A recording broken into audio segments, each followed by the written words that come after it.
ऐसा कहेंगे। जीव प्रदेश और कर्मों का एक मेक हो जाना दूध और पानी की तरह, उसको कहेंगे बंध। आश्रव की क्या परिभाषा बनी? कर्मों के आत्मा में आने का नाम आश्रव, और कर्मों का आत्मा के साथ एक मेक हो जाना बंध हो गया। ऐसी परिभाषा सीधी सीधी है। अब जिन वजहों से कर्म आते हैं उनको रोक देना, इसका नाम क्या है? संवर। आश्रव के कारणों को रोक देना। उस तो काहे से रोकेंगे? तो कैसे? व्रत से रोकेंगे, संयम से रोकेंगे, क्योंकि अविरति है और असंयम है, इसकी वजह से कर्म आते हम पहले समझ चुके हैं, कषाय है हमारी, तो इन सबको हम रोक देंगे तो कर्म आना। तो वही लिखा शम दम ते। शम का मतलब होता है, यहाँ पर क्या लिया इन्होंने, एक मिनट, नहीं तो गड़बड़ हो जाए। हाँ, शम मतलब प्रशम भाव, जिसको अपन कहते हैं कषाय, कषाय की मंदता, उसको बोलेंगे शम है। और दम मतलब है इंद्रिय और मन को वश में करना, ये हो गया तप। तो संयम और तप, सीधी सीधी बात। अपन दूसरी अपनी चलने वाली भाषा क्या है? संयम और तपस्या के द्वारा हम कर्मों का आना रोक सकते हैं। यहाँ पर दिया है शम और दम। तो शम के मायने क्या है? कषायों का शांत होना। और दम के मायने क्या है? इंद्रिय और मन का अपने वश में कर लेना। ये शम और दम, इनके द्वारा संवर होता है। दोनों बताते जा रहे हैं ये कि कर्मों के रुकने का ना आना रुक जाए तो वो संवर है। काहे से रुकता है? तो कहते संयम और तप के द्वारा रुकता है, या सम और दम के द्वारा रुकता है। अब फिर आना तो रुक गया, पर जो कर्म बंधे हुए थे उनका पार्शियल डिसइंटीग्रेशन या ग्रेजुअल डिसइंटीग्रेशन, अब उनको जो है ग्रेजुअली एक एक कर्म को अलग करना है, तो उसका नाम निर्जरा कहलाएगी। पार्शियल है, पार्शियल भी कह सकते हैं, ग्रेजुअल भी कह सकते हैं। ग्रेजुअल डिसइंटीग्रेशन, ग्रेजुअल डिके या पार्शियल डिके, वो काहे से होगा? तो कहते हैं तप बलते हैं। तप के माध्यम से, तप के माध्यम से संवर भी होता है, तप के माध्यम से निद्रा भी होती है, दोनों चीजें हैं। और तप के मायने क्या होता? इच्छा निरोधा तपा। सबसे सरल परिभाषा है। अपनी इच्छाओं को जितना कमती कर लेंगे उतने ही हम तपस्वी माने जाएंगे। आप आज दिन भर में आप चाहें तो एक इच्छा कम कर दीजिए, आपकी तपस्या हो गई।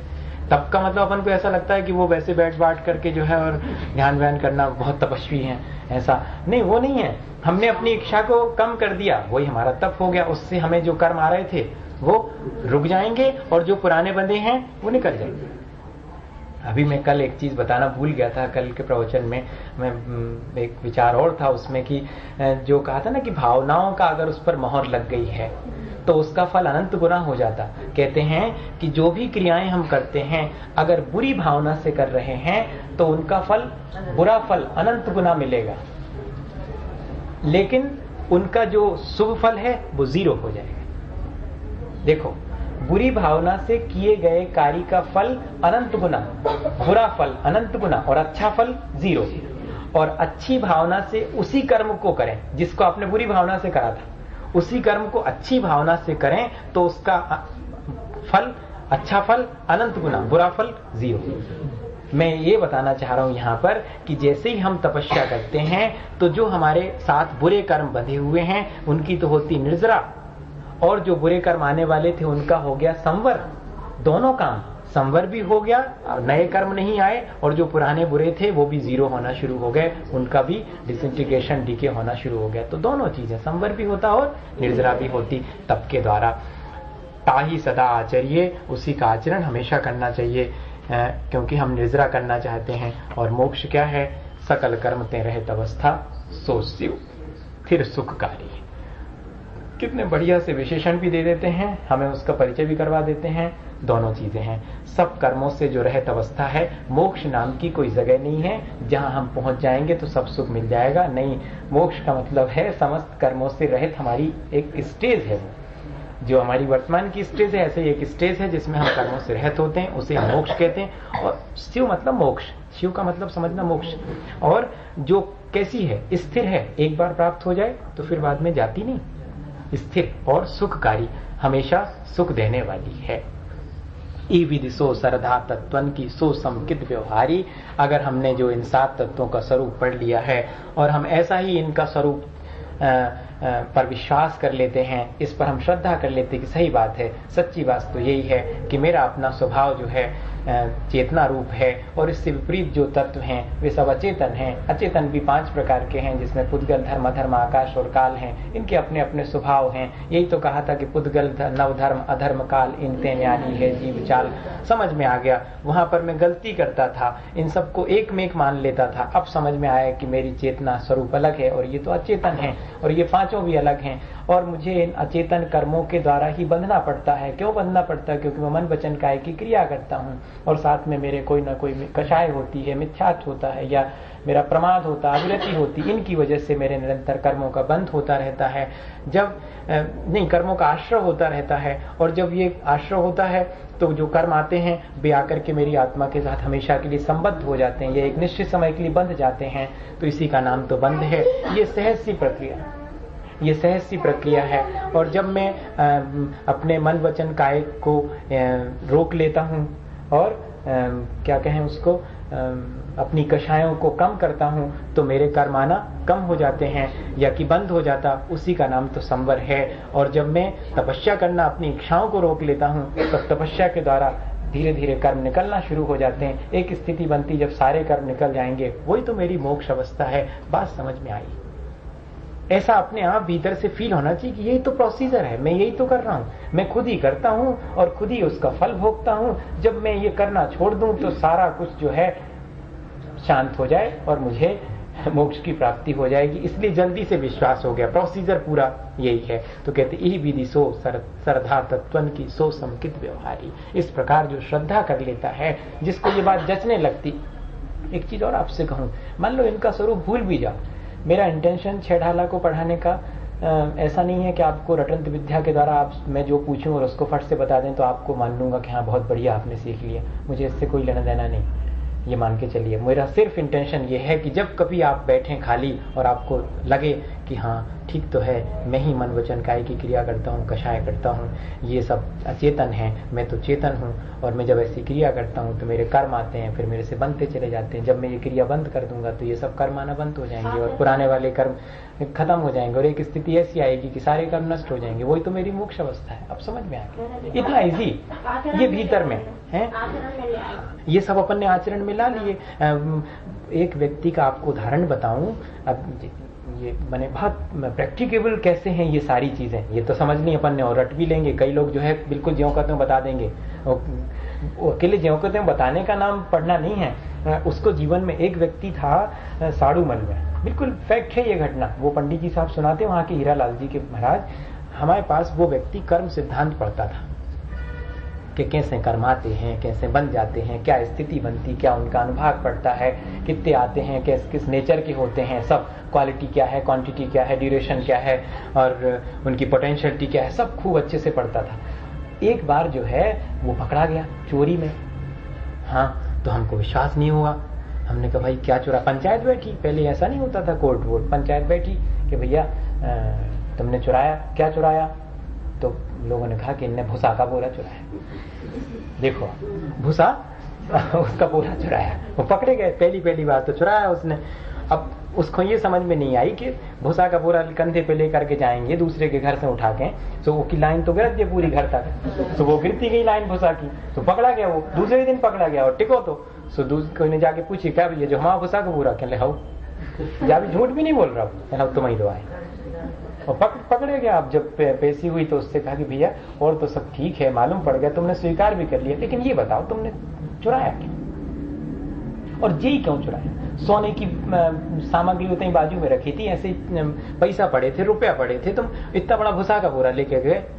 कहले मालिक भयानक को लड़का बच्चे के भोजन की व्यवस्था नहीं थी, 3.5 रुपया चाहने थे। अब वो उतने पैसों में से हम नहीं गिन के जानत के 3.5 के देख होते, हम जा जानत के 3.5 को बोरा बिके, तो हम उतना ही ले गए थे। पंडित जी से हमने पढ़ी है कि जैसे परिणाम करो वैसे ही कर्म बनता है, हमें ज्यादा बड़े कर्म नहीं बांधने। हमारी इतनी जरूरत थी तो हमने अब देखो आप पंडित जी से पढ़ी थी कि ज्यादा करें, ज्यादा इंडल्जिंग होगी तो ज्यादा बनने की हमारी कोई ऐसी आशक्ति नहीं थी। 3.5 रुपये अचानक तो हमने कि अब जी पैसों में से ले जाए तो क्या पता ज्यादा कम कितने हो जाए, कितने को बिके, जो मालूम होती कि 3.5 को बिके, ऐसे जो 3.5 कम ले गए थे। अब प्रैक्टिकल देखिए उसका, वो कर्म बंध, आश्रव और बंध तत्व को जान करके जो आश्रव और बंध से विमुख होता है, सच्चा बढ़ने वाला तो वो है। और जो संवर और निर्जरा को जान करके निरंतर कहता है कि इसको कैसे कम कर लूं, अभी तो कोई जरूरत नहीं मन वचन काय की क्रिया करने की, तो शांत बैठो ना, जितना शांत बैठूंगा उतना ही संवर होगा, उतना ही निर्जरा होएगी, बहुत अच्छा रहेगा। क्यों दूसरा खाली है तो अपन कई चीजें उपद्रव शुरू कर देते हैं, और दूसरे कि अब खाली है कुछ समझ में नहीं आ रहा क्या करें, तो यहाँ का वहां, वहां का वहां, कुछ का कुछ करना शुरू कर देंगे, एंगेज करना अपने आप को। लेकिन अपने आप को एंगेज करेंगे तो मन वचन काय की क्रिया तो होगी, शांत बैठे रहेंगे तो संवर और निर्जरा होने वाला। ये अगर हमें आ जाता है प्रैक्टिकल, तो सातों तत्वों का स्वरूप अगर नहीं भी आए तब भी हमारा काम हो जाए। और जो सब स्वरूप समझता है और आश्रवबंध करता रहता है, वो तो उसके लिए तो धर्म सिर्फ किताबी है। सो समकित व्यवहारी, इसको बोलते हैं व्यवहार सम्यक दृष्टि हो गया।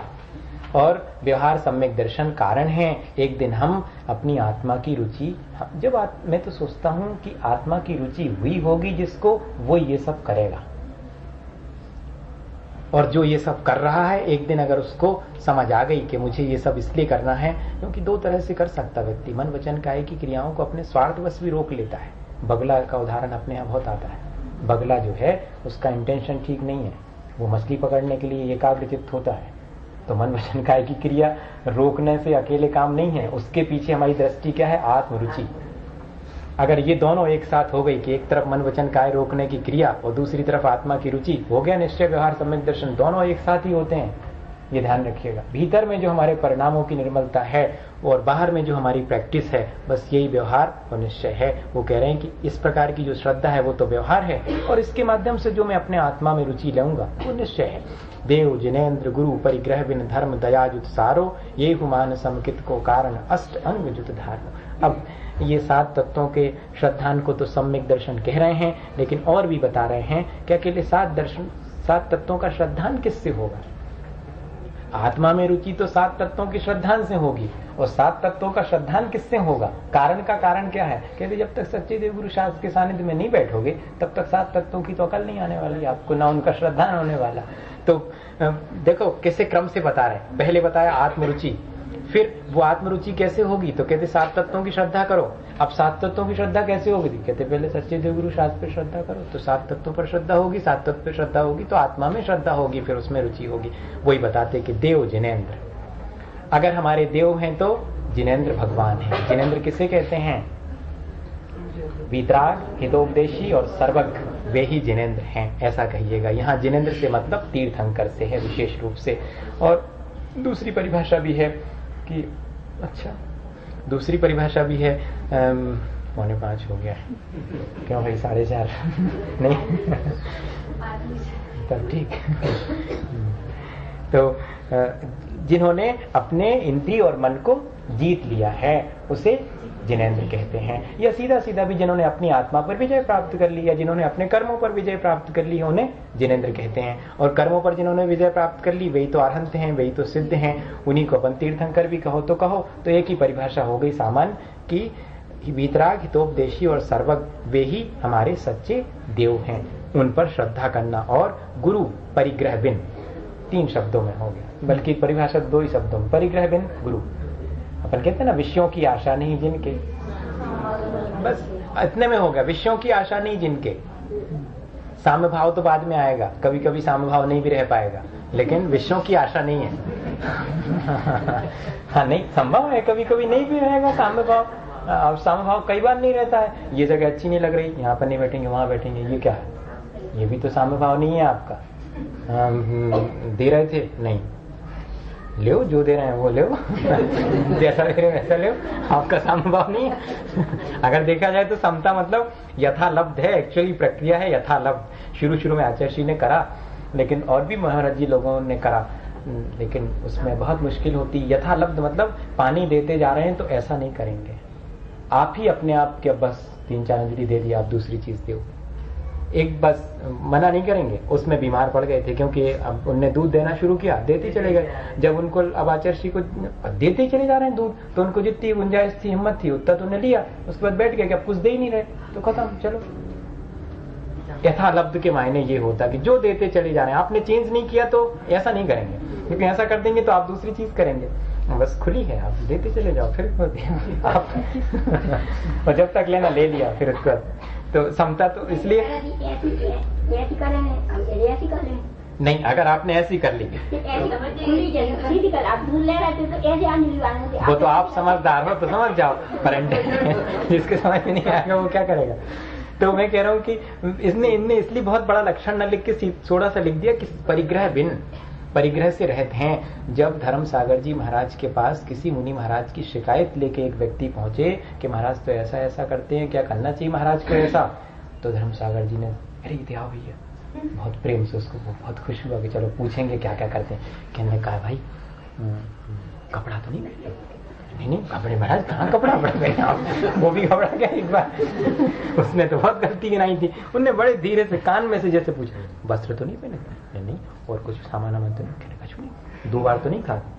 नहीं, ये कई बार खाते हैं। कहते उठो करे यहाँ से हो गया, फिर हमें बाकी नहीं सुनना। हमारा बाह्य लक्षण इतने ही से पूरा हो गया। अब अंतरंग की परिणामों को क्या कह सकते हैं, किसके कैसे परिणाम, तो परिग्रह से रहित हैं, इतना ही हमारा गुरु का लक्षण है। जो निष्परिग्रही है, देखो परिग्रह रख के भी कई लोग समता भाव रख सकते हैं, इसलिए समता भाव अकेला लक्षण नहीं, वो तो अंतरंग परिणाम है। बाह्य में परिग्रह से रहित होना चाहिए, और समस्त परिग्रह अंतरंग और बहिरंग सब परिग्रह से रहित। धर्म दयाजुत, कितने आसानी से परिभाषाएं बता दी हैं। हमारे देव कौन? जिनेंद्र। हमारे गुरु कौन? परिग्रह रहित। हमारा धर्म कैसा? दया से युक्त। हो गई हमारी परिभाषा। देव गुरु, सत्य देव गुरु शास्त्र की परिभाषा इससे आसान, एक लाइन में, ये भूलना नहीं चाहिए। हाँ, सच्चे देव कौन है? जो वितरागी हैं, तो उपदेशी है, वो जिनेंद्र हैं। और सच्चे गुरु कौन है? परिग्रह से रहित जो हैं। सच्चा धर्म कौन सा है? दया धर्म, सच्चा धर्म। बस ये हुमान समकित, ये सब कारण हैं। ये सम्यक दर्शन में कारण बनेंगे। इनको मैंने सम्यक दर्शन मत मान लेना कि इतना हो गया तो सम्यक दर्शन, ये तो कारण है जिसकी वजह से हम सम्यक दर्शन को पाएंगे। और इतने ही नहीं, 8 अंगों से ये युक्त होना चाहिए। बस इतने ही रहने दें। वे 8 अंग कौन कौन से हैं? तो निशंकित, निकांक्षित, निर्विचिकित्सा, अमूढ़ दृष्टि, उपगूहन, स्थितिकरण, वात्सल्य और प्रभावना। पहले वात्सल्य फिर उसका, ये 8 अंग हैं। इनके अलग अलग स्वरूप अपन बाद में पढ़ेंगे। निशंकित मतलब शंका नहीं करना, निकांक्षित मतलब आकांक्षा नहीं करना, निर्विचिकित्सा मतलब घृणा नहीं करना, और अमूढ़ता सुपरस्टिशंस नहीं होना, अंधविश्वास में नहीं पड़ना, उपगूहन दूसरे के दोषों को ढकना, अपने दोषों को उघाड़ना, दूसरे के गुणों को उघाड़ना, अपने दोषों को ढकना, नहीं अपने गुणों को ढकना। उल्टा इस तरह उपगूहन, स्थितिकरण, कोई सम्यक दर्शन ज्ञान चारित्र से विचलित होता हो तो उसे पुनः स्थित कर देना, वास्तव साधर्मी के साथ प्रेम भाव रखना, प्रभावना, जहां बैठो वहां अपने धर्म की बात करना। हो गया। शॉर्ट में तो जो है 8 बातें अपने आप आ जाएंगी। जिसकी दृष्टि निर्मल होगी, ये 8 चीजें ऑटोमेटिकली उसके भीतर आ जाती हैं। इसलिए कह रहे हैं कि 8 अंगों से युक्त है। और अब आगे जो है इन्हीं 8 के लिए, हाँ, 4 लाइनों में ये पूरा बता देंगे बस। फिर 8 मद से रहित होता है, 6 अनायतन से रहित होता है। अच्छा, ये पूरा बताएंगे इसमें है। और हमारी अज्ञानता यही है कि हम ठीक ठीक, हमारी मान्यता नहीं है, ठीक ठीक हमारा ज्ञान नहीं है, ठीक ठीक हमारा आचरण नहीं है। और उसी को मिथ्या दर्शन, मिथ्या ज्ञान और मिथ्या चारित्र कहा गया है। मिथ्या दर्शन, मिथ्या ज्ञान और मिथ्या चारित्र, ये सब चीजें एक तो हम बहुत शुरू से अपने साथ लिए हुए हैं संस्कारवश, और दूसरा हमने यहाँ आकर भी जो अडॉप्ट की है, वो भी मैंने जो सच्चे देवगुरु शास्त्र नहीं हैं उनके द्वारा हमने अपने जीवन में कुछ मान्यताओं को गलत सलत किया है। तो वो ग्रहित मिथ्यात्व है, और एक अग्रहित है जो हमेशा से हमारे साथ चला आ रहा है। इस तरह से 2 तरह की अज्ञानता है हमारे अंदर। एक तो बाई बर्थ हम अज्ञानी हैं, या जब से हमने जीवन शुरू किया तब से अज्ञानता है, और कुछ अज्ञानी लोगों के बीच रह करके भी और हमने अज्ञानता सीखी है, दोनों तरह की। अब हम चाहते हैं कि इस अज्ञानता से बचें और जो सच्चा ज्ञान है वो प्राप्त करें। तो उसके लिए कहते हैं कि जो दुख से रहित सुख है वो तो निराकुलता में है, आकुलता बिन कहिए। सच्चा सुख तो आकुलता से रहित है, और वो आकुलता से रहित स्थिति कहाँ पर है? तो कहते मोक्ष में है। तो फिर मोक्ष के मार्ग पर लगना चाहिए हमारे लिए। तो मोक्ष का मार्ग क्या है? सम्यक दर्शन, ज्ञान और चारित्र, ये तीनों मिलकर के मोक्ष का मार्ग है। ऐसा नहीं बोलना कि सम्यक दर्शन, ज्ञान, चारित्र मोक्ष का मार्ग है, ये तीनों मिलकर के मोक्ष का मार्ग है, अकेला अकेला नहीं है इंडिविजुअल। अब उसमें से सम्यक दर्शन, ज्ञान, चारित्र की तीनों की परिभाषा बना लेते हैं। दो तरह से हम सम्यक दर्शन, ज्ञान और चारित्र को एक्सप्लेन करेंगे, एक स्टैंडर्ड पॉइंट ऑफ व्यू से, एक प्रैक्टिकल पॉइंट ऑफ व्यू से, दोनों तरह से हम डिफाइन करेंगे। तो पहले स्टैंडर्ड पॉइंट ऑफ व्यू से सम्यक दर्शन की परिभाषा क्या है? आत्मा में रुचि होना और अपने आत्मा स्वरूप को जानना, ये सम्यक ज्ञान, और अपने आत्मा में लीन होना, यही सम्यक चारित्र है। ये हमें प्राप्त करना है। अब इसके प्राप्त करने के लिए साधन क्या है? तो कहते हैं 7 तत्वों का श्रद्धान। वे 7 तत्व कौन से हैं? तो जीव, अजीव, आश्रव, वन, संवर, निर्जरा और मोक्ष। जीव क्या है? तो जो चेतना वाला है वो जीव है। और कितने प्रकार के जीव होते हैं मोक्ष मार्ग की दृष्टि से? 3 प्रकार के, बहिरात्मा, अंतरात्मा और परमात्मा। बहिरात्मा तो शरीर को ही आत्मा मान करके जीता है, और जो शरीर और आत्मा को अलग अलग मान के जीते हैं वे अंतरात्मा कहलाते हैं। वे भी 3 हैं, जिसमें जो परिग्रह से रहित हैं, मुनि हैं, शुद्धोपयोगी हैं और अपने आत्मा का ध्यान करने में लगे हैं, वो उत्तम अंतरात्मा हैं। और जो मध्यम हैं वे देश व्रत को धारण करने वाले श्रद्धालु जीव हैं। सच्चे देवगुरु शास्त्र के प्रति श्रद्धा पूर्वक जो देश व्रत को धारण करते हैं वे मध्यम अंतरात्मा हैं। और जो सच्चे देवगुरु शास्त्र पर श्रद्धा रखते हैं, ऐसे बिना व्रत नियम संयम वाले जीव, वो मध्यघन अंतरात्मा है। उपयोग 3 प्रकार का होता है, शुभोपयोग, अशुभोपयोग और शुद्धोपयोग। अशुभ किसे कहेंगे? बोलो, अशुभ उपयोग किसे कहें? उपयोग के मायने क्या? हाँ, उसको अपन कहेंगे विषयों के प्रति जो अनुरक्त हैं, विषयानुरागः। विषयों में जो अनुरक्त हैं, वे जिन क्षणों में हमारा मन विषयों में अनुरक्त होता है वो अशुभ उपयोग है। और शुभ उपयोग कौन सा है? धर्मानुराग। जब धर्मानुराग है तो शुभ उपयोग। और वीतराग, राग से रहे, निरुपराग या वीतराग, उसको क्या कहेंगे? शुद्धोपयोग। ये इस तरह से जीव को हमने क्लासिफाई कर दिया, बहिरात्मा, अंतरात्मा और परमात्मा। परमात्मा की स्थितियां 2 हैं, एक सकल और निकल। कल के मायने होता है शरीर, तो जो शरीर के साथ है वे सकल, और जो शरीर से रहित हैं वे निकल। तो उन्हीं को अपन अनंत और सिद्ध बोलते हैं। यही हमारे परमात्मा है। हमें क्या करना चाहिए? उपदेश देते हैं, बहिरात्मापना छोड़ना चाहिए, अंतरात्मा होना चाहिए, परमात्मा का ध्यान करना चाहिए। ये इसमें मेन चीज हो गई अपने को। जीव तत्व अपन ने जान लिया। अजीव तत्व क्या है? तो अजीव तत्व जिसमें चेतना नहीं है वो अजीव तत्व है। वो 5 प्रकार का होता है, पुद्गल, धर्म, अधर्म, आकाश और काल। उसमें से पुद्गल कौन सा है? जिसमें रूप, रस, गंध और स्पर्श होता है। और वो रूप, रस, गंध, स्पर्श कितने प्रकार का है? तो 20 प्रकार का है। 5 प्रकार का रूप है, 5 प्रकार का रूप है, 5 प्रकार का रस है, 2 प्रकार की गंध है, 8 प्रकार का स्पर्श है। ये सब अपन को मेरे ख्याल से इतना ही रिवाइज करें।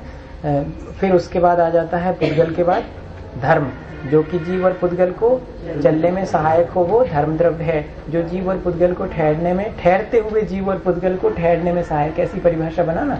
हम अगर ठहरना चाहें तो सहायक है, उसको क्या बोलेंगे? अधर्म द्रव्य। और फिर उसके बाद जो सभी द्रव्यों को जगह दे, स्थान दे, अवकाश दे, उसे क्या कहेंगे? आकाश। काल जो परिवर्तन का प्रतीक है, जो परिवर्तन को नापता है उसे काल कहते हैं। निरंतर होने वाले परिवर्तन को निश्चय काल कहते हैं, और जो घड़ी घंटा है, दिन रात है, उसको व्यवहार काल कहते हैं। इस तरह से अपन ने काल के बारे में भी पढ़ लिया। ये पूरा अजीब तत्व हो गया। फिर उसके बाद आश्रव। आश्रव किसे कहेंगे? इसमें क्या है परिभाषा? शैठाला में हाँ, वो बेटे दूसरी लाइन है। पहली लाइन में क्या है? मन वचन काय है? नहीं, ऊपर वाली लाइन याद करो, पहली वाली लाइन। आश्रव मन वच काय त्रियोगा, है ना। फिर उसके बाद मिथ्या, अविरति, अरुकषाय। ये तो ये भी कहेंगे उसमें, लेकिन सबसे पहले क्या कहना पड़ेगा? क्योंकि सूत्र जी याद रखना, काय वांग बना कर्म योगा शास्त्रवा। एक्चुअली तो ये है अपने को पढ़ना, तो ध्यान में ये रखना कि मन वचन काय की क्रिया के द्वारा जो कर्म आते हैं उसे आश्रव कहते हैं। तो मन वचन काय तो हो गया अंतरंग कारण, और जो कर्मों का आना है वो बाह्य हो गया, उसी को मन द्रव्य आश्रव कहते हैं। और जो मन वचन काय की क्रिया है उसको भाव आश्रव कहेंगे। तो मन वचन काय के द्वारा आत्म प्रदेशों में आने वाले कर्मों का आना उसको बोलेंगे आश्रव। और फिर आत्मा का कर्मों के साथ बंध जाना, एक मेक हो जाना दूध पानी की तरह, उसको बोलेंगे बंध, आश्रव बंध। फिर उसके बाद कर्मों का आना रुक जाना, समदमते क्या है नहीं, हाँ समदमते जो कर्म ना आवे सो संवर आदर। ये जो हम श्रम का मतलब क्या है, कषायों का शांत समन करना, और दम का मतलब क्या है, इंद्रिय और मन को जीत लेना है। तो शम दम के द्वारा संवर करते हैं। और तप बलते हैं विधि कर्म निर्जरा, और इच्छाओं के निरोध करने से ग्रेजुअल डिसइंटीग्रेशन उसको बोलते हैं निर्जरा। और मोक्ष क्या है, रहित अवस्था, सब कर्मों से रहित अवस्था। कैसी है, और वो सुखकारी है, फिर सुखकारी, फिर भी है ना शब्द, है ना, फिर सुखकारी। हाँ, जैसा मोक्ष कैसा है, स्थिर, मतलब एक बार प्राप्त हो जाता है तो फिर दोबारा संसार में नहीं आना पड़ता, और हमेशा सुख देने वाला है। ये इस तरह से 7 तत्वों के बारे में अपन ने जान लिया। फिर उसके बाद ये 7 तत्वों की श्रद्धान का नाम सम्यक दर्शन है। और 7 तत्वों की श्रद्धान में कारण कौन बनेगा, तो सच्चे देवगुरु शास्त्र की श्रद्धा होना। क्रम से हो रहा है, देखो आत्मा में रुचि हमें बढ़ानी है, तो आत्मा में रुचि कैसे बढ़ेगी, तो कहते 7 तत्वों का श्रद्धान करो। 7 तत्वों का श्रद्धान कैसे करेंगे, तो सच्चे देवगुरु शास्त्र की श्रद्धा करो। स्टेप है ये। तो इस तरह अपन ने क्या समझा, इतनी सारी सम्यक दर्शन की परिभाषाएं हो गई, उन सब में विरोध नहीं है, वो सब क्रम से। सबसे पहली परिभाषा कौन सी रहेगी, कहते सच्चे देवगुरु शास्त्र की श्रद्धा।